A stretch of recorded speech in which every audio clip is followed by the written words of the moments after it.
बुढ़ापा, दिल को छू लेने वाली कहानी। मेरा एक लड़का था, लेकिन वो अभी मेरे साथ नहीं रहता। तुम्हारी तरह बड़ा हो गया ना, तो अब उसको माँ की ज़रूरत नहीं। अब दिन भी कितने बचे हैं और ज़्यादा भूख भी नहीं लगती, तो मेरा गुजारा चल जाता है। इंसान अपना बचपन कभी नहीं भूलता। यही तो वो समय होता है जब वो बिना कुछ सोचे सिर्फ अपनी छोटी सी दुनिया में मस्त रहता है। बारिश का सड़क पर जमा पानी काफ़ी होता है हमारे मन को लुभाने के लिए। छोटी छोटी बातों में बड़ी खुशी मिलती है। ऐसी कई बातें होती हैं बचपन की जो हमारे मन में बसी रहती हैं उम्र भर। पेड़ पर से गिरना, साइकिल का टायर पूरे मोहल्ले में घुमाना, किसी की डांट खाना, स्कूल टीचर गाली, गली मोहल्ले में सब बसा रहता है। मैंने 7 तक की पढ़ाई एक गांव में अपने पिताजी के साथ की नौकरी मैंने 7वीं तक पढ़ाई एक गांव में की। पिता की सरकारी नौकरी थी। उसके बाद उनका तबादला किसी शहर में हो गया। उन्होंने उसके लिए कोशिश भी की। वो चाहते थे कि मेरी और मेरी बहन की शिक्षा उसके बाद किसी अच्छे स्कूल में हो। खैर, उनकी मेहनत का परिणाम उनको मिला और तबादला हो गया। मुझे याद है, बीच सत्र में स्कूल को छोड़कर हमें जाना पड़ा था। उस समय बचपन में मुझे इस बात का पता नहीं था कि बाद में उस जगह, उस गांव को इतना याद करूंगा। तब मैं इस बात से खुश हो रहा था कि हम नए बड़े घर शहर जाएंगे। कई साल बीत गए, लेकिन फिर वहाँ जाना नहीं हुआ। जाते समय पापा और मम्मी ने आस पड़ोस के को यह वादा तो किया था कि हम आएंगे मिलने, लेकिन वो कभी हुआ नहीं। आज मैं 20 साल बाद फिर उसी गांव से होकर गुजर रहा था, तो मुझसे रहा नहीं गया। मैंने अपनी गाड़ी घुमा ली। इन सड़कों पर मैं इतने साल बाद आया, लेकिन अभी भी मुझे लग रहा था जैसे यह मुझे जानती हैं और मैं इन्हें जैसे कि खुद ही खुश होकर रास्ता बता रही है, स्वागत कर रही हैं। मुझे सबसे पहले अपना स्कूल देखने का मन किया, इसीलिए मैं वहाँ गया। स्कूल आज भी वैसा ही था। कई बार शायद सिर्फ रंगाई पुताई हुई होगी, लेकिन एक नया बाथरूम के अलावा नया कुछ भी नहीं बना। शायद थोड़ी देर में अपनी आंखों से स्कूल को देखता रहा। आधी छुट्टी के समय बच्चों को देखकर मुझे अपना बचपन याद आ गया। बच्चे को भीड़ स्कूल के गेट के बाहर बच्चों की भीड़ स्कूल के बाहर गेट के बाहर जमा हुई। एक अम्मा अपना टोकरा लिए बैठी रहती थी। हमारे समय में भी यही होता था।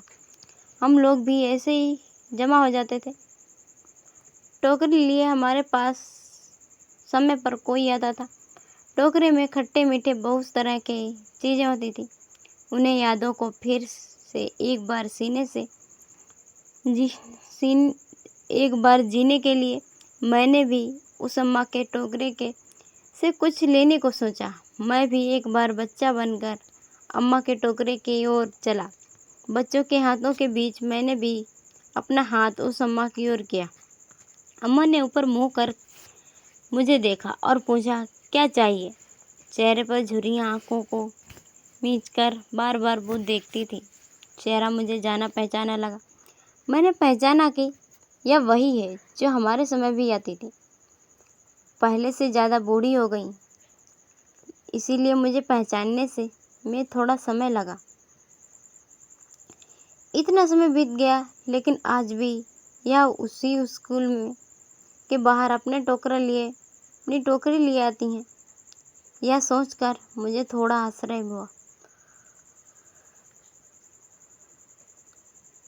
मैं जैसे उनके लिए रुक गया हो। बचपन में उनसे बात नहीं की, बस जो चाहा वो लिया और खाया। आज उनको देखकर उनसे बात करने को मन किया।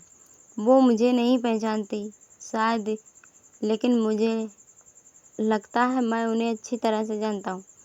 कुछ देर मैं इन्हीं ख्यालों में तब तक स्कूल की घंटी बजी और उनके आस-पास मंडराते बच्चे वापस अपनी क्लास की ओर भागे।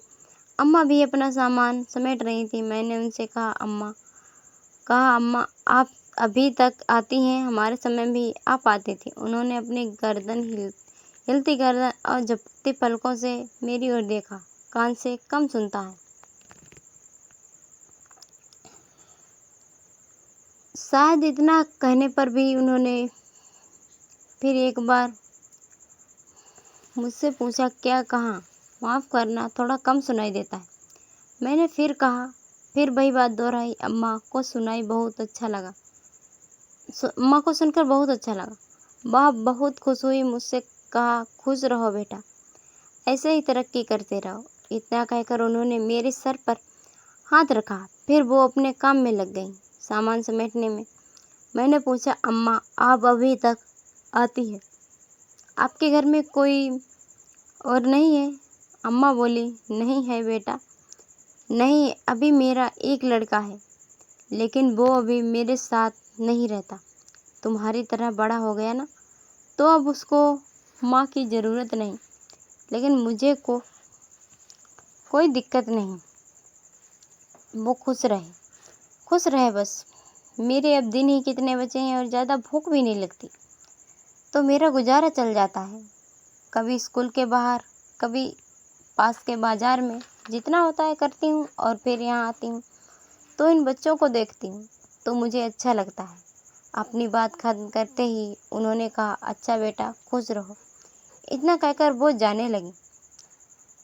इस उम्र में उन्हें देखकर मुझे ऐसा लगा कि उन्हें कोई उम्मीद नहीं है, ना ही किसी से कोई शिकायत। वो उनके बेटे के बारे में मैंने सोचा कि और पूछूं, लेकिन फिर मैंने यह सोचकर नहीं किया कि क्या पता उन्हें तकलीफ हो। मैंने उन्हें रोका और उन्हें कुछ रुपए देना चाहा। पहली बार उन्होंने बेमन से ना कहा। मुझे पता था उन्हें इसकी ज़रूरत है। कुछ देर बाद मानी और उनके आंखों से अब आंसू आने लगे। इस उम्र में यह सब देखना कितना पीड़ादायक होगा। अगर हमारे माँ बाप हमारे बचपन में हमें ना संभालते, तब हम बेबस थे। जब हम बेबस थे तब शायद कोई बड़ा ही नहीं हो पाता। लेकिन जब उन्हें ज़रूरत होती, तब अगर हम ना उनके साथ ना हो, तो उन्हें 2 वक्त का खाना भी ना दे सकें, तो इससे बड़ी कोई शर्म की क्या बात है कि बात नहीं। मुझे यह सोचकर सुकून आया कि अच्छा हुआ मैं अपने बचपन के स्कूल गया। मैं कोशिश करता हूँ हर महीने उन्हें कुछ रुपए भिजवाने की। दोस्तों, माँ बाप बुढ़ापे में बोझ नहीं होते। वीडियो पसंद आई हो तो लाइक और शेयर कीजिए। चैनल पर नए हो तो चैनल को सब्सक्राइब करना ना भूलें। मिलते हैं नेक्स्ट वीडियो में, तब तक के लिए प्यार भरा नमस्कार।